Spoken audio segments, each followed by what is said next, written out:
శ్రీవైకుంఠపురంలో అన్నట్టు అలా అమరావతిలో అనే రోజు చాలా దగ్గరలో వచ్చేసిందా అంటే అవును, వచ్చేసిందనే చెప్పచ్చు. ఎందుకంటే రాబోతోంది అని కాదు, వచ్చేసిందనే చెప్పచ్చు. ఎందుకంటే గత 5 సంవత్సరాలు అమరావతి విషయంలో ఏం జరిగింది, ఎలా ప్రవర్తించారు, ఎంత సర్వనాశనం చేయడానికి కంకణం కట్టు కూర్చున్నారు, ఎలా హింసించారు, ఎలా దాన్ని శ్మశానంగా మార్చేయడానికి ప్రయత్నించారు, ఎలా చంపేసి ఎలా వేధించారు, ఎలా 3 ముక్కలాట్లాడారు, అన్ని కళ్ళ ముందు అందరికీ అన్నీ ఉన్నాయి, ఏది మర్చిపోలేదు. కానీ నిజంగా అటువంటి పరిస్థితి నుంచి హెవెన్ ఆఫ్ ఆపర్చునిటీస్ అంటే నిజంగా అవకాశాలకి స్వర్గధామంగా అమరావతి మారపోబోతోంది. నిజంగా అందుకే నేను అన్నాను, అలా అమరావతిలో అని అందరూ కనుచూపు మేర చూసే రోజుల్లో అవకాశాల కోసం కానీ, పెట్టుబడుల కోసం కానీ, లేకపోతే ఒక ఆంధ్రప్రదేశ్ రూపురేఖలను మార్చేసే విధంగా అలా అమరావతిలో అనే రోజు వచ్చేసింది. ఎందుకంటే పనులు చాలా శరవేగంగా మొదలుపెట్టేందుకు, స్టార్ట్ అయ్యేందుకు కూడా కూటమి సర్కార్ అన్ని అడుగులు వేసింది, అన్ని రకాలుగా సిద్ధం చేసేసింది. ఈ నెల 17వ తేదీన జరగబోయేటువంటి కేబినెట్ సమావేశంలో సిఆర్డీఏ ఆమోదించినటువంటి అన్ని పనుల్ని ఒకసారి పరిశీలించి, చర్చించి, రాటిఫై చేసి దాదాపుగా అన్నిటికీ ఆమోద ముద్ర వేసేందుకు రంగం సిద్ధమైపోయింది. హెవెన్ ఆఫ్ ఆపర్చునిటీస్ అని నేను ఎందుకు నొక్కి వక్కాడిస్తున్నానంటే నిజంగా హెవెన్ ఆఫ్ ఆపర్చునిటీస్ అవకాశాలకి స్వర్గధామంగా మారబోతోంది. ఎలా అంటే 37,700 కోట్ల రూపాయలతో 45వ సిఆర్డీఏ అథారిటీ సమావేశం సందర్భంగా దాదాపుగా ఈ 37,702 కోట్ల రూపాయల పనులకి సిఆర్డీఏ ఆమోద ముద్ర వేసింది. ఇక మనం అనుకున్నట్టు కేబినెట్ లో దీన్ని 17వ తేదీన ఒకసారి చర్చించి రాటిఫై చేసి పూర్తి స్థాయిలో ఆమోదిస్తారు. అయితే హెవెన్ ఆఫ్ ఆపర్చునిటీస్ అని ఎందుకు అంటున్నానంటే 20,000 మందితో, అది కార్మికులు అవనివ్వండి, ఇంజనీర్లు అవనివ్వండి, టెక్నాలజీ పరంగా అవనివ్వండి, 20,000 మంది ఈ నిర్మాణ పనుల్లో నిమగ్నం అవబోతున్నారు. 20,000 మంది. అలాగే ఈ పునఃప్రారంభం పనులన్నిటికీ కూడా మళ్ళీ రీలాంచ్ చేయబోతోంది కూటమి సర్కార్. అలాగే ఈ సందర్భంగా ఏపీ సీఎం చంద్రబాబు నాయుడు గారు దేశ ప్రధాని మోదీ గారిని మళ్ళీ ఆహ్వానించడానికి వెళ్ళబోతున్నారు. మళ్ళీ 9 సంవత్సరాల కిందట ఎప్పుడైతే ఈ పనులు ఆయన శంకుస్థాపన చేశారు, మళ్ళీ రీలాంచ్ చేసి మోదీ గారి చేతుల మీదుగా మళ్ళీ పునఃప్రారంభిస్తారు. అలాగే ఒక్కసారి మన లెక్కల్ని పరిశీలిస్తే 48,012 కోట్లతో 73 పనులకు సిఆర్డీఏ కేబినెట్ గతంలోనే టెండర్లు పిలిచారు. అంటే గత కేబినెట్ సమావేశం జరిగినప్పుడు 73 పనులకి 48,012 కోట్ల రూపాయలతో.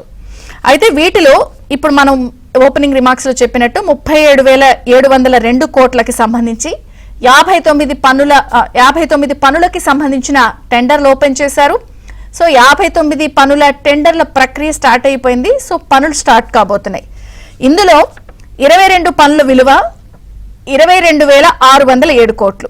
అలాగే ఏడీసీకి సంబంధించిన 37 పనులు 15,095 కోట్ల రూపాయలు. ఇవి కాకుండా ఎన్టీఆర్ విగ్రహం, ఐకానిక్ బ్రిడ్జ్, జాతీయ రహదారి అనుసంధానం, కరకట్ట రహదారి నిర్మాణానికి సంబంధించిన ఒక 19 పనులకు సంబంధించి ఈ నెలాఖరున వాటికి కూడా టెండర్ ప్రక్రియ పిలుస్తారు. వాటికి సంబంధించి కూడా పనులు శరవేగంగా స్టార్ట్ అవుతాయి.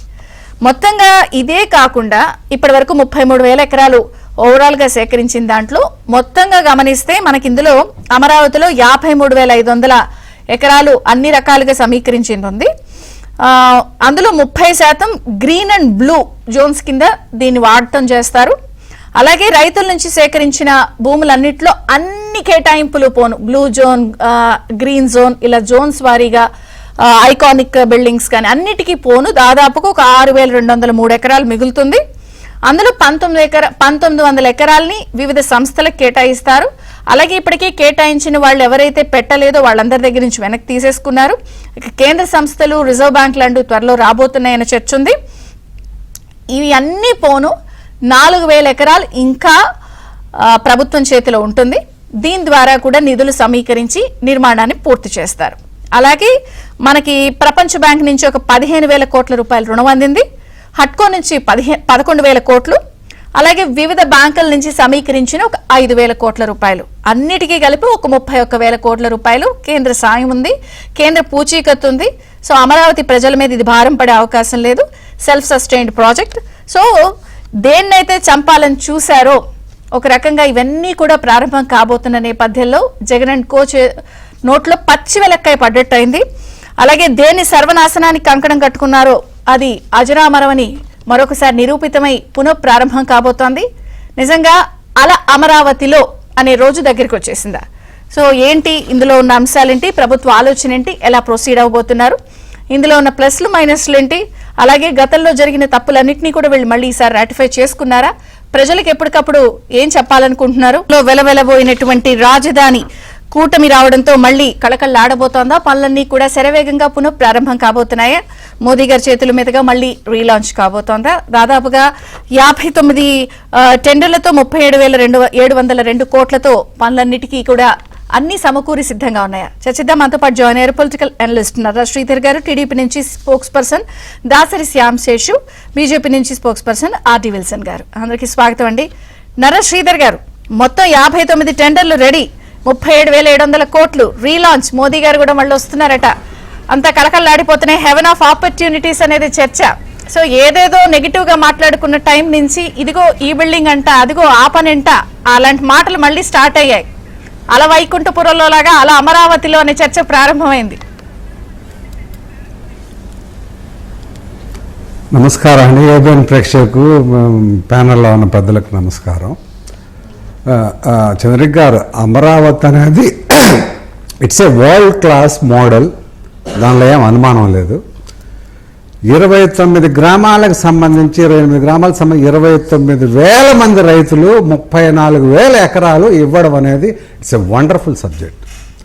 34,000 ఎకరాలు చేతిలో పెట్టుకొని ఆ డిజైన్స్ అని, ఈ డిజైన్స్ అని, ఆ డైరెక్టర్ అని, ఈ డైరెక్టర్ అని, ఐకానిక్ అని, అదని ఇదని గతంలో ఎన్నైనా జరుగుండొచ్చండి.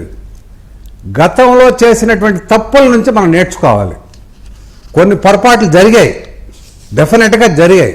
34,000 ఎకరాల చేతిలోకి వచ్చేసింది, అంతా 58 రోజుల్లో వచ్చిందండి. 58 రోజుల్లో రైతులు మీకు 34,000 ఎకరాలు అప్పచెప్పారు, 20,000 ఎకరాల గవర్నమెంట్ భూమి ఉంది. అలాంటి నేపథ్యంలో దాన్ని అంటే పూర్తి స్థాయిలో నీకు అన్ని బేసిక్గా ఏంటంటే land is the major this thing అండి. అది నీ చేతిలో ఉన్నప్పుడు చేసేటువంటి క్రమంలో కొన్ని తప్పులు జరిగాయి. ఆ తప్పులు మరలా పునరావృతం కాకుండా చూసుకోవాలి. చాలా ఆర్భాటంగా అప్పుడు 2014 ఎలక్షన్ క్యాంపెయిన్లో మోడీ గారు తిరుపతి వెంకటేశ్వర స్వామి సాక్షిగా ఢిల్లీని తలదన్నే రాజధాని నిర్మిస్తాము, ఢిల్లీని తలదన్నే రాజధాని నిర్మించాల్సిన అవసరం లేదు, ఢిల్లీ ఈజ్ ఇండియాస్ క్యాపిటల్, దాని శాంటిటీ దానికి ఉంటుంది. అమరావతిలో 34,000 మంది 29,000 మంది రైతులు ల్యాండ్ ఇచ్చారు. ఫస్ట్ జరగాల్సిన న్యాయం ఎవరికండి? 29,000 మంది రైతులకు న్యాయం జరగాలి. రైతులకు న్యాయం జరగాలంటే ఏం చేయాలండి? 29,000 మంది ఎవరైతే ల్యాండ్ పూలింగ్కి ఇచ్చారో వాళ్ళకి లాటరీ ద్వారా ప్లాట్ల అలాట్మెంట్ జరిగినాయి. ఫిజికల్గా అప్పచెప్పల. ఫస్ట్ ఫిజికల్గా అప్పచెప్పండి ప్లాట్ని. ఇప్పుడు వాల్యూ ఫిజికల్గా అప్పచెప్పకుండానే ప్రజెంట్ గజం 40,000 నుంచి 50,000 దాకా వెళ్తుంది. అప్పుడు 40,000 నుంచి 50,000 ఉన్నదాన్ని 15,000కి తీసుకొచ్చాడు జగన్మోహన్ రెడ్డి. ఇప్పుడు మరలా మీరు గెలుస్తారంటేనే పీపుల్ సెంటిమెంట్, ప్రజలు మీ పట్ల అంత నమ్మకంతో ఉన్నారు, ఇన్వెస్టర్స్ అంత నమ్మకంతో ఉన్నారు. 40,000 నుంచి 50,000 రూపాయలు ఎలక్షన్ కౌంటింగ్ ముందర, కౌంటింగ్ తర్వాత 20,000 కాస్త 40,000కి వెళ్ళిపోయిందంటే మీ మీద అత్యంత నమ్మకంతో ఉన్నారు. ఆ నమ్మకాన్ని మీరు ఒమ్ము చేయకండి. మొట్టమొదటిది, దీనిలో ఐకానిక్ టవర్లు కావచ్చు, బిల్డింగ్లు కావచ్చు, ఇన్ఫ్రాస్ట్రక్చర్ కావచ్చు, ఏమైనా డెవలప్ చేయొచ్చు, చేసుకుందరు, నో ప్రాబ్లం. చంద్రిక్ గారు, ఒక బిల్డింగ్ కట్టాలంటే పైల్ ఫౌండేషన్స్ ద్వారా అయ్యేటువంటి బిల్డింగ్ ఖర్చు వేరు, రోడ్లు వేసి సర్వే చేసి ప్లాట్లు ఐడెంటిఫై చేసి ప్లాట్లను మార్కింగ్ చేయడం అనేది తక్కువ ఖర్చుతో కూడుకున్న పని. ఈ తక్కువ ఖర్చుతో కూడుకున్న పనిని వదిలేసి ఐకానిక్ టవర్ల నిర్మాణానికి వెళ్తే ఇక్కడ మిమ్మల్ని నమ్ముకున్న రైతులకు ప్లాట్ల అలాట్మెంట్ జరుగుతానే ఇది 40,000 కాస్త 80,000 అవుద్ది. మీరే చెప్తున్నారు మాకు సంస్థలకు పోను 4,000 ఎకరాలు మిగులుతుందని. 4,000 ఎకరాలకి హీనపక్షం లోయర్ సైడ్ 2,500 గజాల ఎకరా, మామూలుగా 2,500 2,700 గజాలు వస్తుంది. I mean 2,700.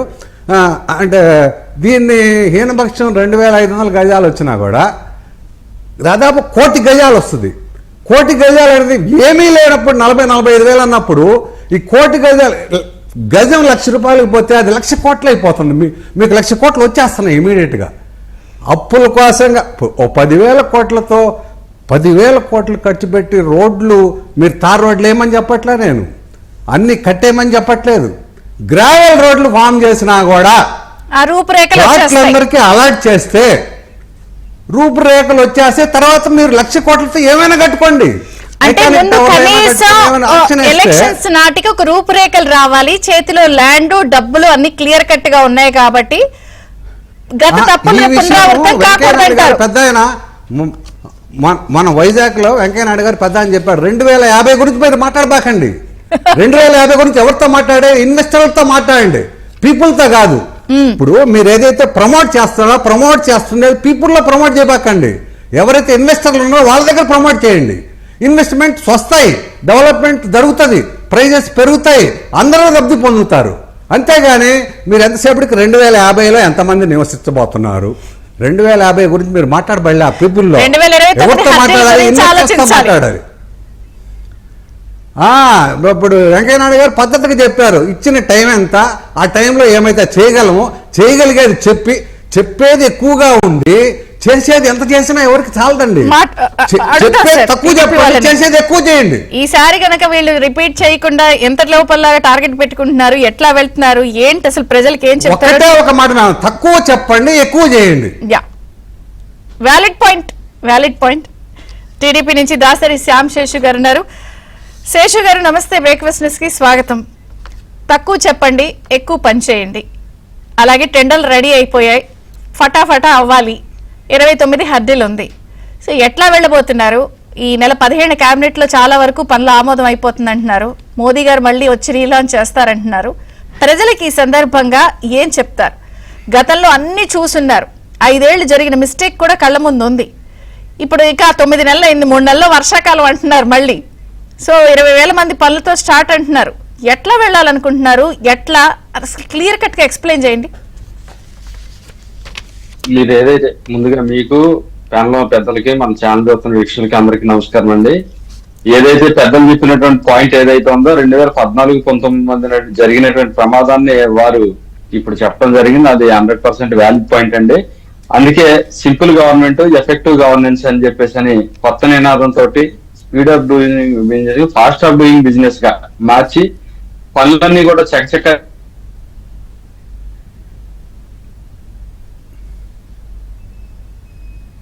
చెప్పండి. అమరావతి విషయంలో ప్రోగ్రెస్ రిపోర్ట్స్ ఎప్పటికప్పుడు అసత్య ప్రచారాలు తిప్పికొట్టడంతో పాటు డబ్బానో లేకపోతే చెప్పుకునేది తక్కువ ఉండాలి, పని ఎఫెక్టివ్ గా ఉండాలనేది వారి వెర్షన్. సో ఓవరాల్ గా ఏం చెప్తారు?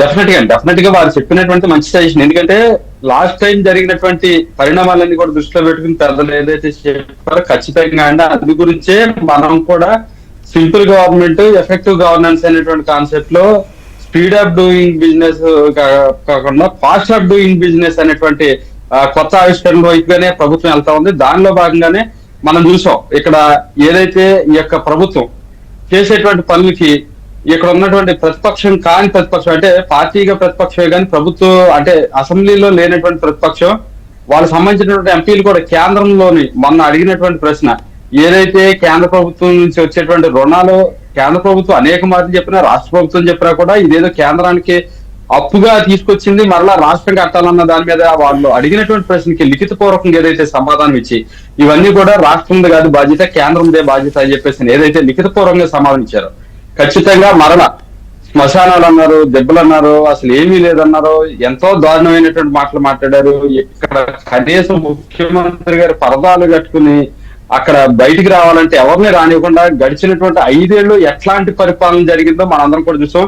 3 క్యాపిటల్ అన్నారు, కనీసం ఎక్కడ కూడా ఇసుమంత పని కూడా లేకుండా అమరావతిని పూర్తిగా నిర్వీర్యం చేసి ఏదైతే జరిగిందో, మరలా అమరావతి అంటే ఏదైతే దేవతల రాజధానిగా పిలువబడిందో ఆ యొక్క అమరావతిని దేశంలోకి వెళ్ళి అగ్రగామి రాజధానిగా నిలపాలి, వరల్డ్ క్లాస్ సిటీగా ఈసారి జరిగే పనులన్నింటినీ కూడా ఎప్పటికప్పుడు టైమ్లీ ప్రోగ్రెస్ రిపోర్ట్ గా ఇప్పుడు స్టార్ట్ చేసాం, ఇంత అయిందని ప్రజలకు చెప్తారా?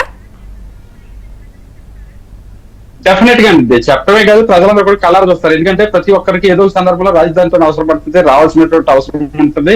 ఖచ్చితంగా ప్రతి పని కూడా ప్రోగ్రెస్ అవుతానే ఉంటుంది. ఇప్పుడు ఏదైతే 37,702.15 కోట్ల రూపాయలకు సంబంధించినటువంటి పనులన్నీ కూడా ఏదైతే ఉందో, 59 టెండర్లు ఏవైతే ఉన్నాయో వీటన్నిటికి సంబంధించి కూడా నారాయణ గారు చాలా డీటెయిల్డ్ గా ఎప్పటికప్పుడు ఉన్నారు. రెండోది సిఆర్టీఏ మీటింగ్ జరుగుతూ ఉంది, క్యాబినెట్ మీటింగ్ జరుగుతూ ఉంది. ప్రతి పని కూడా ప్రజలకి తెలిసే రీతిన, అర్థమయ్యే రీతిన జరుగుతూ ఉంది. ఎన్ని సంస్థలు వచ్చినాయి, ఎన్ని సంస్థల పనులు మొదలుపెట్టినాయి, ఎన్ని సంస్థలకి ఎన్ని స్థలాలు కేటాయింపు జరిగింది, ఇదంతా కూడా డీటెయిల్ రిపోర్ట్ అంతా కూడా ప్రజల ముందు ఉంచుతా ఉన్నారో అనుమానం లేదండి. ఎందుకంటే గడిచినటువంటి దానిలో ఏదైతే ప్లానింగ్ వేయటంలో కానీ ఇంకోటి కానీ జరిగినటువంటి డిలే వల్ల జరిగినటువంటి నష్టం కానీ అనర్థం కానీ క్యాపిటల్ కి అలాంటిది భవిష్యత్తులో, ఎందుకంటే మీరు అన్నట్టుగానే టైం బాండ్ కేవలం 5 ఏళ్ళు మాత్రమే ఉంది. 5 ఏళ్లలో 8 ఏళ్ళు పూర్తయిపోయినాయి. ఇంకా గట్టిగా లెక్కిస్తే 4 ఏళ్ళు ఉంది కాబట్టి 4 ఏళ్లలో ఒక దేశానికి వైస్ ప్రెసిడెంట్ గా చేసినటువంటి వ్యక్తి కూడా 29 ఆలోచించండి, 50 దాకా వెళ్ళబాకండి, 47 దాకా వెళ్ళబాకండి, ప్రజలు ఇక్కడ వస్తారు. అవును, 29 పక్కన పెట్టి 5 ఏళ్ళు. అవునండి, 2047 వరకు అది వికసిత భారత్ మీద వెళ్లకుండా విజన్ డాక్యుమెంట్ కోసం మీరు ఇన్వెస్టర్స్ తో మాట్లాడండి, ప్రజలతో మాత్రం 5 ఏళ్ళతో మాట్లాడితే మరలా మీరు అధికారంలోకి వస్తారనే దాని మీద పెద్దలు కూడా వారు కూడా సూచించారు. మాట వాస్తవం. అందుకోసం పనులన్నీ కూడా మీకు అందుకే చూడండి ఎంత స్పీడ్ గా ఈ యొక్క పనులన్నీ ప్రారంభమవుతున్నాయి. పక్కన అభివృద్ధి చేస్తూ మరో పక్కన సంక్షేమం చేస్తూ కూడా క్యాపిటల్ ఒక పక్క, పోలవరం ఇంకో పక్క, ఈ రెండింటిని కూడా పూర్తి చేయాలనేటువంటి కృతనిశ్చయంతో ప్రభుత్వం ఒక టైం బాండ్లు వెళ్తుంది. కాబట్టి డెఫినెట్ గా అమరావతి అనేదాన్ని 5 ఏళ్లలో ఒక అద్భుతమైనటువంటి రూపంలో మన అందరం కూడా చూస్తాం, మన అందరం కూడా చూసే వాళ్ళకి మీరు టీడీపీ రిప్రజెంట్ చేస్తారు కాబట్టి చెప్పండి, గతంలో గ్రాఫిక్స్ అని నిందేసినప్పుడు మీరంతా చేష్టలుడికి చూస్తూ ఉండిపోయారు, తిప్పుకోట్లేకపోయారు. నేను అనేది ఏంటంటే ఇందాక మీరే అన్నారు, ప్రతిపక్షం కానీ ప్రతిపక్షం అసెంబ్లీలోకి లేకపోయినా బయటికి కాదు అని ప్రతిపక్షం అంటారు. కాబట్టి వాళ్ళు ఈసారి చేసే అసత్య ప్రచారాలను తిప్పికొట్టడానికి ఒక కమిటీని వేసుకోవడమో లేకపోతే ఒక ఫామ్ చేసుకుని వీళ్ళు మాట్లాడాలి, వీళ్ళు అడ్రస్ చేయాలనేదని అనుకుంటున్నారా? ఖచ్చితంగా ఈ విషయాల్ని ఈ బ్యాచ్ అంతా అడ్రస్ చేయాలి, ఒక టీం ఏమైనా ఏర్పాటు చేస్తారా తిప్పికొట్టడానికి? టీం ఏర్పాటు కాదు కదా మేడం, ఇక్కడ ఒకటి జరుగుతోందండి. ఏంటంటే జగన్మోహన్ రెడ్డి గారు 2014-19 మధ్యన అపోజిషన్ లీడర్ గా ఉన్నప్పుడు ఆయన మాట్లాడినట్టు మాటలు కానీ 3 ఏళ్ళు అయిపోయింది, రాజధానిలో ఇట్టుకోబడలేదు, నేను వస్తే 3 నెలల్లో పూర్చేస్తా అని ఏదైతే ఇవన్నీ మాట్లాడాడో, బాబు గారి ఇంట్లో లేని పింక్ డైమండ్ ఉందని కానీ లేకపోతే వాళ్ళ బాబాయ్ హత్య కానీ, అంటే వీళ్ళంతా ఫేక్ ప్రచారం ఎట్లా చేస్తారనేది 5 ఏళ్ళు అధికారంలోకి వచ్చిన తర్వాత ప్రజలు చూసేశారు. ముందు చేసినటువంటి ప్రచారానికి వాళ్ళ అధికారంలోకి వచ్చిన తర్వాత చేసినటువంటి యాక్టివిటీకి ఆ డిఫరెన్స్ ఏంటనేది ప్రజలు గమనించారు కాబట్టి కనీసం ప్రతిపక్ష ఒక నిమిషం, మీరు పాత విషయాలు పాత జనాలు నమ్మేశారు, ఇప్పుడు కొత్త వెహికల్ వచ్చినాయి, మీరు కనిపెట్టి దానికి సమాధానం ప్రిపేర్ అవ్వండి అని అడుగుతున్నా. ఆల్రెడీ మీరు ఏదైతే 59 టెండర్లు అంటున్నారో, 37,000 కోట్ల పనులు అంటున్నారో, వీటికి సంబంధించిన ప్రచారం ఏంటి? కమిషన్లు పెట్టేసుకున్నారు, వాళ్ళ ముఠాకి ఇచ్చేసుకున్నారు, ఇవన్నీ కూడా చేసేస్తున్నారు, రేట్లు పెంచేశారు, ఇది అసలు అడుక్కి ఇంత అవుతుందా, గజానికి ఇంత అవుతుందా అని లెక్కలు చెప్పి బ్యానర్లు వేస్తున్నారు. నేననేది ఇవి తిప్పి కొట్టడం ఇంకా స్టార్ట్ కాలా, సో ఇవి తిప్పి కొట్టడానికి ఏమన్నా జాగ్రత్తలు తీసుకుంటున్నారా? డెఫినెట్ గా మేడం, డెఫినెట్ గా వాటిని తిప్పుకొట్టడానికి పనులు ఎప్పుడైతే మొదలవుతాయో రిజల్ట్ చూస్తారు. పక్కన పెడితే ప్రతి ఒక్కళ్ళు కూడా ఈ అంశాల మీద ఖచ్చితంగా క్యాబినెట్ అంతా కూడా మాట్లాడడంతో పాటు మిగతా ఎవరైతే ఉన్నారో పీపుల్స్ రిప్రజెంటేటివ్స్ వాళ్ళందరితో కూడా మాట్లాడించేటువంటి ప్రయత్నం ఏదైతే ఉందో ఖచ్చితంగా అది ఉందని మీరు చాలా వ్యాలిడ్ పాయింట్ ని మొదలెట్టేశారు కదా. ఇంకా పాత ఫేకుల దగ్గర ఉన్నారు, కొత్త ఫేకులు ఏంటంటే గజానికి ఇంత, ఎస్ఎఫ్టీకి ఇంత అని చెప్పి వీళ్ళు ముఠాన్ని పెట్టేసుకుని కమిషన్లు దండేసుకుంటారని మొదలెట్టేశారు. అందుకే అన్నాం, వాళ్ళకి ఏదైనా ఇంట్రెస్ట్ ఉంటే రాజధాని పనులు చేయాలని ఇంట్రెస్ట్ ఉంటే టెండర్లలో పాల్గొనమనండి, ఎవరు వద్దన్నారు, రమ్మానండి, తక్కువకి ఎక్కువ వచ్చేయమనండి, పనులు ఇద్దాం, పనులు చేసి పెట్టమనండి, రాష్ట్రానికి మంచి జరిగింది కదా. కాబట్టి జరిగేటువంటి పనుల్ని ఎట్లా ఆపాలి, ప్రజల మెదడులో ఎట్లా విషయం నాటాలా అనే దాని మీద వాళ్ళు పనిచేస్తారు. కాబట్టి దాన్ని మేము పని చేయటంతో పాటు ఏదైతే మీరు చెప్పినట్టుగా లాస్ట్ టైం మేము పని చేసినాం కానీ దాన్ని తిప్పుకొట్టే ప్రయత్నం ఎక్కడ జరగలేదు కాబట్టి చాలా నష్టం మాకు జరిగింది, రాష్ట్రానికి జరిగింది. ఈసారి అట్లాంటి నష్టాన్ని ఏ క్షణాన ఏ లెవెల్లో కూడా ఉపేక్షించడానికి ప్రభుత్వం సిద్ధంగా లేదు. అట్ ద సేమ్ టైం పార్టీగా మేము కూడా రెడీగా లేవండి. డెఫినెట్ గా వీలైనంత వరకు మీ ద్వారా చెప్పడంలో కానీ మీ ఛానల్స్ ద్వారా, ఎందుకంటే ఈ రోజు మీ ఛానల్లో మొదటి నుంచి కూడా క్యాపిటల్ విషయంలో కానీ గవర్నమెంట్ విషయంలో కూడా చాలా అద్భుతంగా మరి నిలబడతా ఉంది, పనిచేస్తా ఉంది. ఎక్కడన్నా తప్పు జరుగుతున్నా కూడా చీల్చి చెండాడుతా ఉంది. కాబట్టి మీ ద్వారా కూడా ఆ జరిగే విషయాలన్నింటినీ కూడా ప్రజలకు వివరించడంలో ముందు వరుసలో మేము డెఫినెట్ గా ఉంటాం. మీ ఛానల్ కూడా ఖచ్చితంగా బలంగా ఉపయోగించుకుంటాం. ఈ సందర్భంగా కూడా మీకు తెలియజేస్తా ఉన్నాం మేడం. దాంతో పాటు ఏదైతే ఉందో ఒకటేనండి, 5 ఏళ్లలో మన చేతుల్లో మంత్రాలు ఒక్క రోజులో ఎలా పెట్టి ఎలాగంటే ఏదో అల్లాడిన అద్భుత దీపంలో పనులు జరగవు. కానీ జరిగేటువంటి పనులు ఏదైతే 20,000 మంది కార్మికుల్ని వచ్చే నెల నుంచి దింపడంలో కానీ, సంస్థలన్నింటినీ కూడా రంగంలో దించడంలో కానీ యుద్ధ ప్రాతిపదికన ప్రతి వారం కూడా మానిటరింగ్ చేసుకుంటూ, ఏదైతే సోమవారాన్ని పోలవరంగా చేసుకుని ఎట్లయితే ఎవ్రీ మండే దాన్ని రివ్యూ చేసుకున్నారో, క్యాపిటల్ ని కూడా అదే విధంగా చేయడానికి ముఖ్యమంత్రి గారు కానీ, పురపాలక శాఖ మంత్రి గారు కానీ, లోకేష్ గారు కానీ, కేబినెట్ అంతా కూడా పనిచేస్తా ఉందని డెఫినెట్ గా 5 ఏళ్లలో మీరు అమరావతిని ఒక రూపాన్ని డెఫినెట్ గా చూస్తారు. అంటే ఇప్పుడు క్యాపిటల్ అంటే ఊరికి 4 బిల్డింగ్ కట్టేస్తే క్యాపిటల్ అయిపోదండి.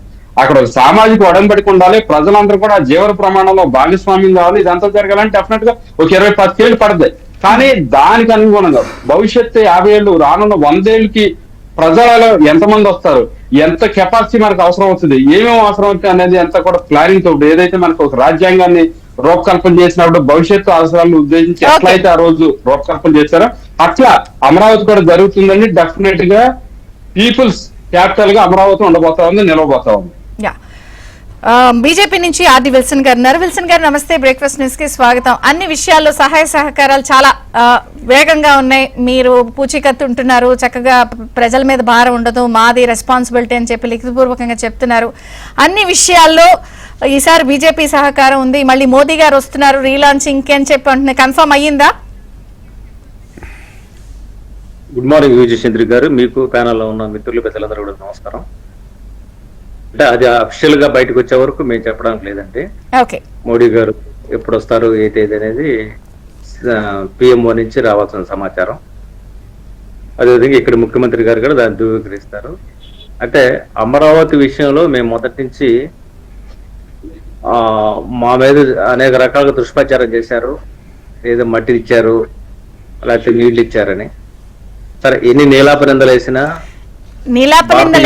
ఈసారి మళ్ళీ రీలాంచింగ్ ఏం తెస్తారనేది కూడా చూస్తారు.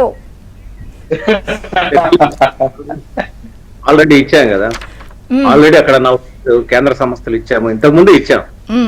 అదేవిధంగా అంతకుముందు కూడా రాజధానికి సంబంధించి 2,500 కోట్ల డబ్బులు ఇచ్చాం. అదే ఓవర్ బ్రిడ్జికి కూడా 1000 కోట్లు ఇచ్చాం. అంటే నేనేమంటానంటే ఈ 5 ఏళ్ల పాటు ఆంధ్రప్రదేశ్ లో జరిగిన దాన్ని ఎప్పుడైనా సరే మనం ఒక పీడకలగైనా సరే గుర్తించుకోవాలా. అంటే ఏది చేయకూడదో అనేది మనం ఒక లైవ్ ఎగ్జాంపుల్ గా తీసుకోవాల్సిన అవసరం ఉంది. ఎందుకంటే జగన్మోహన్ రెడ్డి గారు ఆయన ఒక ముఖ్యమంత్రి, కానీ ముఖ్యమంత్రిగా ఉన్న వ్యక్తి ఏ కులం మీద దేశంతోటో లేకపోతే ఏదైనా వ్యక్తిగత ఎజెండాలు పెట్టుకొని పనిచేస్తే అది ప్రజాద్రోహం కింద కూడా వస్తుంది. ఎక్కడి నుంచో పాకిస్తాన్ లో నుంచో లేకపోతే ఇంకో దగ్గర నుంచో చైనా నుంచి వచ్చే ముష్కరాలు చేసేదాన్ని మనం దాన్ని తిప్పుకొట్టడాన్ని మనం ధైర్య సాహసాలతో చెప్పుకుంటాం. కానీ అన్నిటికంటే కూడా ఇటువంటి జగన్మోహన్ రెడ్డి లాంటి ఒక ద్రోహుల్ని తిప్పికొట్టడం అనేది ఆంధ్రప్రదేశ్ ప్రజలకి వాళ్ళ జీవితంలో భాగం అయిపోయింది. దాన్ని వాళ్ళు చాలా బలంగా ఓటు రూపంలో చూపించారు. ఇక్కడ మనం గమనించాల్సింది ఏంటంటే 5 ఏళ్ల పాటు జగన్మోహన్ రెడ్డి గారు అమరావతిని పడకేయించడం అనేది ఖచ్చితంగా ప్రజాద్రోహం. దానికి శిక్ష ఏం చేయాలంటే ఎలక్షన్ కమిషన్ కూడా ఇలాంటి వ్యక్తుల్ని ఇలాంటి పార్టీల్ని పర్మనెంట్ గా ప్రజా జీవితంలో దూరంగా ఉంచాలి. ఎందుకంటే వాళ్ళు ఎన్నికల టైంలో ఒప్పుకొని ఆ తర్వాత దరిదాపు ఇందాక శ్రీధర్ గారు చెప్పినట్టు ల్యాండ్ పూలింగ్ అనేది చిన్న విషయంగా ఎవరిగాడు మనకు 1 ఎకరా భూమి గాడు ఇవ్వరు. అంటే భూమి అనేది ప్రతి ఒక్కరికి ఆత్మగౌరవంతో కూడుకునే అలాంటిది భూమి ఇచ్చారంటే ఎంతో ఆరాధనతో ఎంతో కమిట్మెంట్ తో ఎంతో నిబద్ధతతో చేసిన ఒక ప్రక్రియ అది. హైదరాబాద్ నుంచి మనం బయటకు వచ్చేసిన తర్వాత మనకేంటి పరిస్థితి అనుకున్నప్పుడు ప్రజల్లో వచ్చిన ఆ భావోద్వేగం దాన్ని ఎస్టాబ్లిష్ చేస్తూ చంద్రబాబు నాయుడు గారు కావచ్చు, అప్పట్లో మా కూటమి ప్రభుత్వం కావచ్చు, ఒక ట్రాన్స్పరెన్సీగా పై నరేంద్ర మోడీ గారు ఉన్నారు, మాకున్నారు నమ్మకంతో ఇచ్చారు. అయితే ఇక్కడ గమనించాల్సింది ఏంటంటే జగన్మోహన్ రెడ్డి గారి హయాంలో జరిగిన ఉత్పాతాన్ని నివారించే క్రమంలో 7 నెలలుగా ఒక వర్క్ జరుగుతూ ఉంది. అంటే మరి అమరావతి పి అంటే పోలవరం అనే పరిస్థితిలో పి అంటే పోలవరం అనే పరిస్థితిలో చాలా స్పష్టంగా ముందుకెళ్తా ఉంది ప్రభుత్వం. అదే సమయంలో కేంద్రం కూడా మీరు గమనించండి, పోలవరం నిధులు ఇచ్చాము, అమరావతి నిధులు ఇచ్చాము. అంటే మా చిత్తశుద్ధిని కేంద్ర ప్రభుత్వం చాటుకుంది. భారతీయ జనతా పార్టీ ఏడుబడిలో ఉండే ప్రభుత్వం స్పష్టంగా మేము నేను ఇక్కడ మీ చిత్తశుద్ధి విషయంలో ఇంకొక పాయింట్ ని ప్రశ్నిస్తాను. అంటే ప్రజల తరపున మీ చిత్తశుద్ధిని ఇంకా కొంచెం ప్రశ్నించాలి అని చెప్పి అక్కడక్కడ ఉన్నాయి డౌట్లు.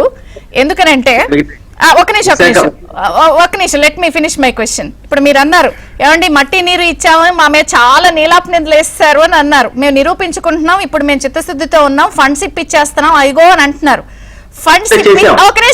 ఫండ్స్ ఇప్పించినా ఇంకా కేంద్ర సంస్థలు అక్కడికి వచ్చి కాస్త సెటప్ పెట్టుకుంటే జోనల్ క్యాంప్ ఆఫీసులలో, రీజనల్ ఆఫీసులు ఇవన్నీ వస్తే అప్పుడు కదా ఇంకొంచెం మీ ఫోర్స్ తో వెళితే చిత్తశుద్ధి నిరూపించుకున్నట్టు. అది ప్రజల నుంచి డౌట్ ఏ అక్కర్లేదు. అది మనకు రాష్ట్రం నుంచి కేంద్ర మంత్రులు ఉన్నారు, మా పార్టీ సంబంధించి వర్మ గారు ఉన్నారు, అదేవిధంగా రామ్మోహన్ నాయుడు గారు ఉన్నారు, మరి చంద్రశేఖర్ గారు ఉన్నారు. నేనేమంటానంటే మన కేంద్రం సంబంధించిన మంత్రులు అక్కడ మానిటరింగ్ చేసుకోవాలా. మన బిడ్డ అన్నం కనబడచ్చు. అక్కడ చేయాల్సింది ఏంటంటే ఢిల్లీ స్థాయిలో ఎన్ని మానిటరింగ్ చేసుకోవాలి. రోజు జోనల్ క్యాంప్ ఆఫీసులు, రీజనల్ క్యాంప్ ఆఫీసులు వచ్చి అక్కడ సెటప్ పెడితే అప్పుడు కనిపిస్తా ఉంటాయి అన్ని. అమరావతి పోలవరం మాత్రమే కాదు, విశాఖ స్టీల్ ప్లాంట్ కి ఉద్యోగ ప్యాకేజ్ ఇవ్వడం కానీ, అదే రైల్వే జోన్ కి సంబంధించి నిధులు కేటాయించడం కానీ, ఇవన్నీ కూడా ఏంటంటే కేంద్ర ప్రభుత్వం ఆంధ్రప్రదేశ్ పట్ల మాకు ఖచ్చితంగా కన్సర్న్ ఉంది. ఆ కన్సర్న్ ని నిరూపించుకోవడానికి అనేక రకాలుగా చేశాం. అయితే మనం కూడా ఏం చేయాలంటే ఇక్కడ ఆ రోజు నేను మీకు గుర్తు చేస్తున్నాను, ఇది రాష్ట్రం ప్రజలందరూ గుర్తుపెట్టుకోవాల్సింది. ఆ రోజు ఒకే ఏడాదిలో 11 విద్యా సంస్థలు వచ్చాయంటే కారణం సుజనా చౌదరి గారు కేంద్ర మంత్రిగా ఉండి ఫాలోఅప్ చేశాడు. ఇది ఎవరు కాదని సత్యం. అంటే రెగ్యులర్ మానిటరింగ్ అనేది ఖచ్చితంగా అవసరం. ఈ రోజు ఆయన్ని స్ఫూర్తిగా తీసుకొని ఇప్పుడున్న కేంద్ర మంత్రులు కూడా పనిచేయాలి. పనిచేసి రోజు ప్రాసెస్ ఏంటి, ఆ రోజు వెంకయ్యనాయుడు గారు కూడా ఉపరాష్ట్రపతి హోదాలో ఉన్నప్పుడు కూడా త్వరగా అసెంబ్లీలో కూడా ఆయన ప్రశ్న వేశారు కదా, నాకు ఒక అంగుళం భూమి ఉన్న నిరూపించండి అని చెప్పి ఆయన కూడా ప్రశ్న అడగడం అయింది, ఛాలెంజ్ చేయడం జరిగింది. సుజనా చౌదరి గారు అసెంబ్లీలో మన జరిగింది కదా అంతా. నేనేమంటానంటే మానిటరింగ్ అనేది చాలా ఇంపార్టెంట్ మేడం. మీరు అడిగిన వ్యాలిడ్ ప్రశ్న. అక్కడ ఇంకా మిగతా సమస్యలు ఉన్నాయి కదా, అవి ఎప్పుడు తీసుకొస్తారు, ఏం చేస్తారు. ఆల్రెడీ కొన్ని వచ్చేసి ఆ రోజు జగన్మోహన్ రెడ్డి గారు సార్ రావడం వేరు, సెటప్ పెట్టడం వేరు, కార్యకలాపాలు జరగడం వేరు. కార్యకలాపాలు జరిగి అక్కడ వచ్చి పెట్టేంత వరకు కూడా వచ్చేసింది అంటే ఎవడు ఎండో మేడం. వాళ్ళకి కావాల్సిన నీళ్లు గాని, ల్యాండ్ గాని, రోడ్లు గాని, ఇవన్నీ ఇప్పుడు మీరు ఛానల్కి వచ్చి డిబేట్ చేయాలంటే మీకు రోడ్డు మార్గం లేకపోతే మీరు రాలేరు కదా. అట్లానే వాళ్ళందరినీ కూడా మనం ఛానలైజ్ చేసుకుని అది చంద్రబాబు నాయుడు గారు చేస్తారు, శక్తివంతంగా చేస్తారు, అందులో డౌట్ లేదు. ఎందుకంటే హైటెక్ సిటీ కట్టినప్పుడు కానీ, లేకపోతే హైదరాబాద్ ని ఒక మాన్యుమెంట్ గా తయారు చేయడంలో కానీ ఆయనకు ఒక దక్షత ఉంది. వీటన్నిటికంటే కూడా ఈరోజు ఒక చిరస్మరణీయంగా నారాయణ గారు ఆయన ఏదైతే ఆ నారాయణ కాలేజీని మెట్టు కూర్చి ఒక శత్రు దుర్భేద్యం లాగా దాన్ని తయారు చేశారో, ఈరోజు ఆంధ్రప్రదేశ్ నిర్మాణం చేయబోతున్నాడు. ఒక రకంగా చెప్పాలంటే ఆయనకి ఇది జీవన సాఫల్యం. ప్రతి మనిషికి ఎక్కడ పుడతారు, ఎక్కడ పోతారు, కానీ ఈ రోజు ఒక ప్రపంచ స్థాయి నగరాన్ని నిర్మాణం చేసే అవకాశం. ఇంకొక ప్రశ్న బీజేపీ వాళ్ళకి, ప్రపంచ స్థాయి నగరం అని మీరు ఎలాగో అన్నారు. ఓపెనింగ్ లో నర్రా శ్రీధర్ గారు కూడా ఇది వరల్డ్ క్లాస్ సిటీగా రావడానికి ల్యాండ్ రావడం ఇది అద్భుతం అండి అన్నారు కదా మీరు అందరూ కలిసి. ఇక్కడ నేను అడిగేది ఏంటంటే కేంద్రం దీన్ని ఒక రాష్ట్ర రాజధాని వ్యవహారంగా చూస్తోందా, లేదా ఒక వరల్డ్ క్లాస్ నగరం నిర్మిస్తున్న దాంట్లో మేము భాగస్వామ్యంగా ఉన్నాం కాబట్టి ఇది మాకు ప్రెస్టేజ్ గా చూస్తుందా? ఇప్పుడు మనం నగరాన్ని డెవలప్ చేసుకోవడం లేదు ఇది చెప్పాల్సిందే మీరు గతంలో. ఎందుకంటే మీరు కోర్టులకి అప్పుడు చెప్పినప్పుడు రాష్ట్ర వ్యవహారం, ఇదేళ్ల వ్యవహారాలు అన్నారు మీరు. ఇప్పుడు దీన్ని ఒక రాష్ట్ర వ్యవహారంగా వస్తున్నారా? కేంద్రం కూడా భాగస్వామ్యంగా ఉన్న వరల్డ్ క్లాస్ నగర నిర్మాణంలో మేము పార్టిసిపేషన్ చేస్తున్నామని చూస్తున్నారా? మా బాధ్యత ఎంతవరకు అంటే నిధులు ఇవ్వడం వరకు మా బాధ్యత, దాన్ని నిర్మాణం చేయడం రాష్ట్రం బాధ్యత. కాబట్టి నిధులు ఇచ్చే విషయంలో మా చిత్తశుద్ధి ఉంది. ఈ రోజు దీని వరల్డ్ స్థాయి క్యాపిటల్ గా మారాలంటే అనేక మంది సినిమా పరిశ్రమ ఇక్కడ రావాలి, ఫార్మా పరిశ్రమ. ఇప్పుడు హైదరాబాద్ లో ఉండే పరిశ్రమల్లో 80% ఆంధ్రులు ఉన్నాయి. అంటే సినిమా రంగం కావచ్చు, ఫార్మసీ, మరి అలాంటప్పుడు దేశ గర్వకారణంగా చూడాలి అన్నప్పుడు మీరు కూడా రావాలి కదా, ఎక్కువ పార్టిసిపేషన్ ఉండాలి కదా. మళ్ళీ ఇప్పుడు రాష్ట్ర వ్యవహారం అని అంటున్నారు. ఆయన సినిమా రంగంలో సంబంధించిన వ్యక్తి. సినిమా పరిశ్రమని ఇక్కడికి షిఫ్ట్ చేయండి. అదేవిధంగా ఫార్మా కంపెనీస్ ఉన్నాయి ఇక్కడ, రెడ్డిస్ అనేక కంపెనీలు, ఆంధ్రకు సంబంధించిన కంపెనీలు ఉన్నాయి, ఇక్కడ షిఫ్ట్ చేయండి. అంటే కనీసం విభాగాలు పెట్టండి. అంటే ఎప్పుడైతే ఇక్కడికి పరిశ్రమలు షిఫ్ట్ అవుతాయో అప్పుడు డెవలప్ అవుతుంది. ఇప్పుడు రామోజీ ఫిల్మ్ సిటీ ఉంది, రామోజీరావు గారు కట్టారు. అలాంటి సిటీని ఇంకో దానికి నిర్మాణం చేయండి, స్థలాలు తీసుకోండి. ప్రభుత్వం ఉదాహరణ ఇవ్వడానికి సిద్ధంగా సార్, అది ప్రభుత్వంలో ఉన్న వాళ్ళు పిలిపిస్తారు, ఇది పెట్టండి వచ్చి. మీరు ఎలా చూస్తున్నారు? ఇది రాష్ట్ర వ్యవహారంగా చూస్తున్నారా? వరల్డ్ క్లాస్ సిటీలో పార్టిసిపేషన్ లో మేము కూడా భాగం కింద చూసి ఇన్వాల్వ్మెంట్ ఉందా అన్నదాన్ని మీరు చెప్పట్లా. అమరావతి నిర్మాణాన్ని మేము చాలా పవిత్రమైన బాధ్యతగా తీసుకుంటున్నాం. ఎందుకంటే అమరావతి అనే నిర్మాణం ఒక చారిత్రక ప్రదేశం ఓకే, అయితే రాష్ట్ర వ్యవహారం కాదు, వరల్డ్ క్లాస్ సిటీ నిర్మాణంలో మీరు పార్టిసిపేషన్ భాగస్వామ్యమే. మనం అందరం మనం బతుకున్నంగా దీన్ని కానీ పొజిషన్. వెల్సన్ గారు ఒక్క నిమిషం మేడం, మీకు ఒకటి గుర్తు చేస్తాం మేడం. చెప్పండి. 2014-19 మధ్యన 2014-19 మధ్యన ముఖ్యమంత్రిగా చంద్రబాబు నాయుడు గారు ఉన్నప్పుడు, ప్రధానమంత్రిగా నరేంద్ర మోదీ గారు ఉన్నప్పుడు అమరావతి క్యాపిటల్ కి సంబంధించి ఆయన విదేశీ పర్యటన ఆస్థానా అనేటువంటి ఒక దేశానికి వెళ్ళినప్పుడు ఆ దేశంలో ఆ క్యాపిటల్ చాలా అద్భుతంగా ఉంది. బాబు గారు మీరు కూడా ఒకసారి వెళ్ళి ఆ టూర్ వేస్తారంటే అక్కడ మేయర్తో వాళ్ళతో మాట్లాడరంటే వరల్డ్ క్లాస్ సిటీ అవటానికి వాళ్ళ సలహాలు కూడా తీసుకోండి అని ఆ రోజుల్లో మోదీ గారు చంద్రబాబు నాయుడు గారు పనిగట్టి చెప్పి, ఈయన ఒక ప్రధానమంత్రిగా ఉండి కూడా ముఖ్యమంత్రి గారు చెప్పి పంపినారు. కాకపోతే తర్వాత పరిస్థితుల్లో అనేకమైనటువంటి కాబట్టి క్లారిటీగా అడిగాను నేను. అన్ని 5 ఏళ్లు చూస్తున్నారు కాబట్టి ప్రజలు, అదొక రాష్ట్ర వ్యవహారమా, కేంద్రం ప్రతిష్టాత్మక వ్యవహారమా? అంటే కేంద్రం కొత్త నిర్మాణం, ఇప్పుడు గాంధీనగర్ ఎట్టయితే నిర్మాణం చేసినప్పుడు కేంద్రం సహకరించిందో ఇప్పుడు ఇక్కడ కూడా సహకరిస్తుంది, ఇంకా ఎక్కువ సహకరిస్తుంది. మీరు గాంధీనగర్ లో ఇచ్చింది 5,000 కోట్లు, ఈ రోజు మొన్న అమరావతికి ఇచ్చింది 15,000 కోట్లు, ఇంకా 10,000 కోట్లు 15,000 కోట్లు ఇవ్వబోతున్నారు. అంటే ఈ రోజు ప్రపంచం, భారతదేశంలో ఏ రాష్ట్రాల్లో ఇవ్వనంత నిధులు అమరావతికి మనం ఇస్తున్నామంటే, ఇప్పుడు అమరావతిని వరల్డ్ క్లాస్ క్యాపిటల్ అయితే అది ఇండియాకే కదా ఫేము. అందుకే అడుగుతున్నాను, మీ కేంద్రం ఇది ప్రతిష్టాత్మకంగా చూస్తుందా? మీరు దీన్ని అమ్మయ్యా ఇప్పటికి వచ్చారు పాయింట్ కి. ప్రతిష్టాత్మకంగానే తీసుకుంటున్నాం. అందులో 45 సంస్థలు ఇచ్చారంటే అర్థం వాట్ ఇస్ ఇండికేషన్. కాబట్టి ఈ రోజు హైదరాబాద్ లో ఎయిమ్స్ ఎప్పుడు వచ్చింది? అదే ఎయిమ్స్ ఇక్కడ దాదాపు 2,500 కోట్లతో మనం కట్టాం కదా. అంటే ఇక్కడ మీరు గమనించాల్సింది ఏంటంటే, యుద్ధ ప్రాజెక్ట్ మీద పనులు చేయడంలో జగన్మోహన్ రెడ్డి గారు విఫలమయ్యాడు. ఆ ప్లేస్ లో చంద్రబాబు నాయుడు గారు సక్సెస్ అవుతాడు, కూటమి ప్రభుత్వం దాన్ని సహకరిస్తుంది అనేది చాలా స్పష్టంగా మేము తెలియజేస్తున్నాం. విన్నారు కదా. సో మేము అందరం వరల్డ్ క్లాస్ క్యాపిటల్ కోసమే కష్టపడుతున్నాం. ఈసారి మా చిత్తశుద్ధి నిరూపిస్తామని వాళ్ళు, ప్రోగ్రెస్ రిపోర్ట్ ని ఎప్పటికప్పుడు చెప్పి తిప్పికొట్టి ప్రజల ముందు అన్ని ఉంచుతామని వీళ్ళు. చెప్పండి చంద్ర గారు. ఆనాడు డివైడ్ చేసేటప్పుడు బీజేపీ కానీ కాంగ్రెస్ కానీ ఏమి చెప్పి విడగొట్టారు, వాటిల్లో ఏమి నెరవేర్చారు, ఏమి నెరవేర్చలేదు. ఆ రోజు విడగొట్టేటప్పుడు మళ్ళా నేను ప్రత్యేక హోదా గురించి కూడా మాట్లాడదలుచుకోవాలా. వాళ్ళ కోపం వస్తుంది, ప్రత్యేక హోదా అని అంటేనే కోపం వస్తుంది. కాబట్టి దాన్ని కూడా నేను మాట్లాడదలుచుకోవాలా. విడగొట్టేటప్పుడు 7 జిల్లాలు వెనకబడిన 7 జిల్లాలకి, ఉత్తరాంధ్ర 3 జిల్లాలు, రాయలసీమ 4 జిల్లాలకి, అక్కడ 90-10లోనో ఇక్కడ 70-30నో బుందేల్ఖండ్ కోరాపుట్ ప్యాకేజ్ ఇస్తామన్నారు. ఆ ప్యాకేజ్ 14-19లోనే దాదాపు 30,000 కోట్ల రూపాయలు చెందుండాలి, రాలేదు. రెవెన్యూ డెఫిసిట్ 14,000 కోట్లు రాలేదు. ఆనాడు ఢిల్లీని తలదన్నే రాజధాని నిర్మిస్తామని చెప్పిన తర్వాత మీరేమైతే విడగొట్టేటప్పుడు ఏమైతే ప్రామిసులు చేశారో ఆ ప్రామిసులు ఒక్కడే నెరవేర్చకపోవడంతో తెలుగుదేశం పార్టీ మీ నుంచి మీరేమి చెయ్యరు, ఎటువంటి సహాయం మీ నుంచి అందదు, రాష్ట్ర అభివృద్ధి కోసంగా మీ తోడ్పాటు లేదు అనేటువంటి క్రమంలో తెలుగుదేశం పార్టీ వెనక్కి వెళ్ళింది.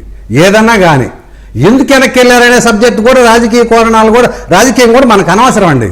ఇక్కడ వాస్తవాన్ని వాస్తవికంగా మాట్లాడితే ఆనాడు విపరీతమైనటువంటి ఫోకస్ తో అమరావతిలో నీరు మట్టి.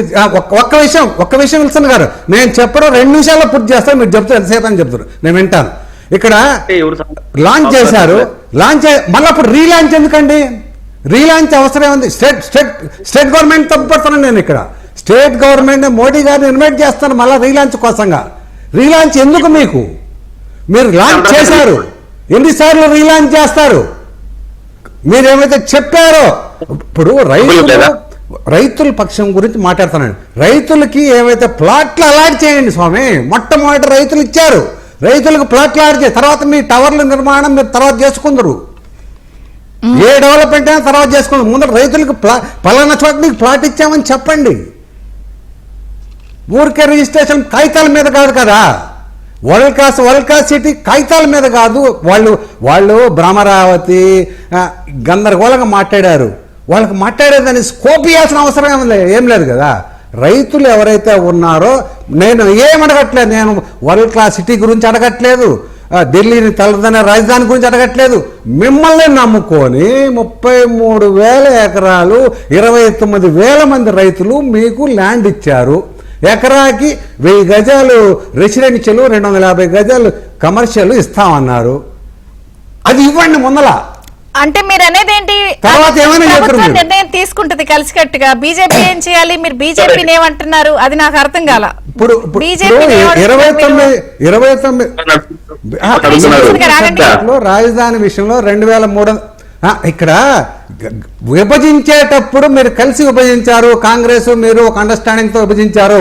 విభజించినప్పుడు విభజన హామీల చట్టంలో ఏమైతే ఉన్నాయో ఆ చట్టంలో పొందుపరిచిన అంశాలు ఏమైతే ఉన్నాయి ఇప్పటికైనా 10 ఏళ్ల తర్వాత అయినా అమలు చేయండి అంటున్నాను నేను. ఓకే, హామీల అమలుతో పాటు నిర్మాణాల వేగం అన్ని ఉండాలి. Okay, got it. విల్సన్ గారు ఆన్సర్ చేయండి. అసలు టీడీపీని కూడా ఇంకో ప్రశ్న ఉంది, అడగాలి. మీరు అడగండి, మీరు ఆన్సర్ చేయండి. హామీలు అమలైతే నిర్మాణాలు ఆటోమేటిక్ జరిగిపోతాయండి. హామీలు అమలు చేస్తే నిర్మాణాలు ఆటోమేటిక్ జరిగిపోతాయి.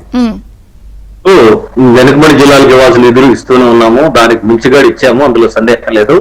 ఇంకా దేశంలో 100 జిల్లాలకు ఇచ్చేటువంటి అమౌంట్ ఇస్తున్నారండి. ఇస్తున్నారా? బుందేల్ఖండ్ తరహా బోరా కొట్టారు. దాని మీద చర్చ పెట్టండి. ఇప్పుడు నేనేమంటానంటే, ఇప్పుడు ఏదైతే శ్రీధర్ గారు చెప్పారో ఏమైనా రావాల్సిన అంశాలు ఉంటే ప్రైమ్ మినిస్టర్ గారు అనుకూలంగా ఉన్నారు, అదేవిధంగా మంత్రులు గారు మన మంత్రులు గారు ఉన్నారు, మాట్లాడుకోవచ్చు. దాని మీద సందేహం లేదు. ఎందుకంటే ల్యాండ్ వాళ్ళకి ఇవ్వాలి అనే డిమాండ్ ఆల్రెడీ ల్యాండ్ ఇచ్చారు, చాలా మందికి ఇచ్చారు. నాకు తెలిసి ఏదైనా కొద్ది మందికి ఇవ్వకపోతే అది ఇస్తారు. ఇవ్వలేదండి, చాలా మంది ల్యాండ్ పూలింగ్ ఇచ్చిన వాళ్ళకి ప్లాట్ అలాట్మెంట్ కూడా జరగలేదు ఇంకా. సందేహం లేదు, ఇస్తారు. ఇవ్వకుండా ఎందుకుంటారు? 75 సెంట్లు మీరు ఇచ్చిన తర్వాత 40 సెంట్లు వాళ్ళకి ఇచ్చిన తర్వాత దాన్ని డెవలప్ చేయాలి కదా. మన ఉద్దేశమే, ప్రభుత్వ ఉద్దేశమే ల్యాండ్ డెవలప్ చేసి ఇవ్వాలి. అంటే ల్యాండ్ డెవలప్మెంట్ ఏంటి? అనేక సంస్థలు రావాలి, రోడ్లు రావాలి, నీళ్లు రావాలి. ఇవన్నీ వస్తేనే వాళ్ళకి ఉన్న 40 సెంట్లకి వాల్యూ వస్తుంది. అప్పుడు అందుకే ఇందాక కూడా నేను అదే అడిగాను. సంస్థలు రావాలి అన్నప్పుడు జోనల్ సంస్థలు, రీజనల్ క్యాంప్ మళ్ళీ అక్కడికే వస్తుంది చుట్టు తిరిగి.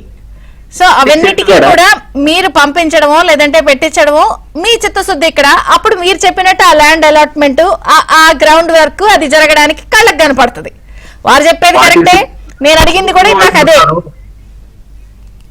సెంట్లు కూడా ఎట్టమ్ముకుంటారు వాళ్ళు? వాళ్ళకి ఇస్తేనే కదా అమ్ముకోగలరు. ఇక్కడ మీరు అడిగింది కరెక్టే, ఏది రావాలి ఇంకా సంస్థలని. ఆ సంస్థలకి గత ప్రభుత్వం టోకరా ఇచ్చింది కాబట్టి ఆ ప్రభుత్వానికి కూడా ప్రజలు టోకరా ఇచ్చారు. వాళ్ళని ఇప్పుడు చెప్పండి, వాళ్ళది అయిపోయింది ఇక. అందుకే ఈ ప్రభుత్వం ఆత్మే అమరావతి కదా, మహిళల విజయమే కదా ఇది. ఈరోజు ప్రభుత్వం రావడం వెనక చాలా మంది అనుకుంటారు, కానీ ఇది మహిళలు సాధించిన విజయం. ఎప్పుడైతే అమరావతి మహిళల పైన బూటుకాలు పడ్డాయో ఆ రోజు జగన్మోహన్ రెడ్డి గారి పతనం అనేది లిఖితం అయిపోయింది ఆయన నుదుటి మీద. ఇక రాబోయే రోజుల్లో కూడా ఆయన ఈ రాష్ట్రానికి ముఖ్యమంత్రి కాలేడు. ఎందుకంటే ఆయన ఆలోచన విధానం మారదు. 3 రాజ్యాల పేరుతో ఆయన చేసిన కాలయాపన, ఎత్తుగళ్ళని కూడా అర్థమైపోయినాయి. అదేవిధంగా గతంలో 4 ఏళ్లు కొంత ఓవరాల్ గా మీరైతే చాలా సీరియస్ గా ఉన్నారు. కేంద్రం కూడా ఈ వరల్డ్ క్లాస్ క్యాపిటల్ సహకారానికి, నిర్మాణానికి, అంతే కదా? మీరు కూడా ప్రతిష్టాత్మకంగా తీసుకున్నారు. 100% సీరియస్ గా ఉన్నారు. పురంధేశ్వరి గారు కూడా బీజేపీ స్టేట్ కాదు, కేంద్రం. మేమంటే అదేనండి, మా పార్టీ అధ్యక్షురాలు కూడా మానిటర్ చేస్తున్నారు. ఎక్కడ ల్యాబ్స్ ఉన్నా ఆమె ఢిల్లీకి వెళ్ళి మారుతున్నారు. ఇప్పుడు అన్ని మేము బీజేపీకి ఉండే ఒక పెద్ద మైనస్ ఏంటంటే మేము మీడియాలో చెప్పుకోం, మీ డిబేట్లు తప్ప మేము చెప్పుకునే అవకాశం ఉండదు. కానీ రెగ్యులర్ మానిటరింగ్ అనేది జరుగుతుంటది. మా వర్మ గారు విశాఖ స్టీల్ ప్లాంట్ విషయంలో ఆయన ఫాలో అప్ చేయలేదా? చెప్పుకోండి, ఎవరొద్దన్నారు? ఎదుగుతున్న పార్టీ, భవిష్యత్తులో మేము కూడా అధికారం దక్కించుకోవాలి అనుకుంటున్న పార్టీ. చెప్పుకోరేంటి? చెప్పుకోవాలి కదా. ఎక్కడ మాకు సరైన ప్లాట్ఫామ్స్ లేవు. ఒకటి ఫ్యాక్ట్. డిబేట్ లో ఏదైనా చెప్పుకోవడం తప్ప మేము చేసిన వర్క్ అనేది ఎక్కడ ఎస్టాబ్లిష్ కాదు. కాకపోతే అది వేరే సబ్జెక్ట్, మళ్ళీ వద్దాంలేండి. అయితే ఓకే, మీరు సీరియస్ అన్నారు కదా. యా, శేషు గారు తెలుసుకుంటున్నారు, ఇప్పుడు తెలుసుకుంటున్నారు. ఓకే, శేషు గారు, ఇంకొక ప్రశ్న. అంటే ఇప్పుడు ఈ నెల 17న కేబినెట్ ఆమోదం తర్వాత పనులు వేగంగా స్టార్ట్ అవుతాయి. సరే, రీలాంచ్ ఇది ఇంకో గొడవ, మళ్ళీ దాంట్లోకి వెళ్ళట్లేదు. నేను అనేది ఏంటంటే, ఇప్పుడు ఎవరన్నా సరే అక్కడ వచ్చి ఉండాలి, నివాసయోగ్యంగా ఉండాలి, పరిస్థితులు బాగుండాలి, ఇన్వెస్ట్మెంట్లు పెట్టాలి, ఇవన్నీ ఒక ఎత్తు అయితే ఇన్వెస్ట్మెంట్ అన్నప్పుడు ఎన్ఆర్ఐలు ఇన్వెస్ట్మెంట్ కూడా ఒక ఇంపార్టెంట్ పాయింట్ ఇందులో. సో అక్కడ ట్రంప్ గారు వచ్చి వాళ్ళందరినీ అల్లాడిస్తున్న నేపథ్యంలో మరి చాలా మంది ఎందుకు వచ్చిన రిస్క్ అని మళ్ళీ వచ్చేసి ఇక్కడ పెట్టుబడులు పెడతానని రెడీ అవుతున్నప్పుడు ఎన్ఆర్ఐస్ ఇన్వెస్ట్మెంట్కి ఏదైనా ఒక ప్లాట్ఫామ్ పెడుతున్నారా? వాళ్ళ త్రూ ఆకర్షించడానికి ఏమన్నా ఒక సెటప్ పెట్టుకుంటున్నారా? మిగిలిన ఇన్వెస్ట్మెంట్స్ ఒక ఎత్తు, ట్రంప్ గారు వచ్చిన నేపథ్యంలో ఆ ఎన్ఆర్ఐస్ ఇన్వెస్ట్మెంట్ ఒక ఎత్తు. డెఫినెట్ గా మేడం, మీరు చూసారు లోకేష్ గారు గవర్నమెంట్ రాగానే, ఆయన ఐటీ మినిస్టర్ అవగానే ఫస్ట్ టూర్ అమెరికాకి వేసి అమెరికాలో వారం రోజుల పాటు ఎన్ని కంపెనీస్ తిరిగారో, ఇక్కడ ఉన్నటువంటి ఆపర్చునిటీస్ ఆయన అన్ని వివరించడం అన్ని కూడా మీరు చూసారు. డెఫినెట్ గా మీరు ఏదైతే చెప్పారు ఎన్ఆర్ఐ ఇన్వెస్ట్మెంట్స్ ని తీసుకురావటం, ఈవెన్ స్ట్రాటజీ రూపొందించారా?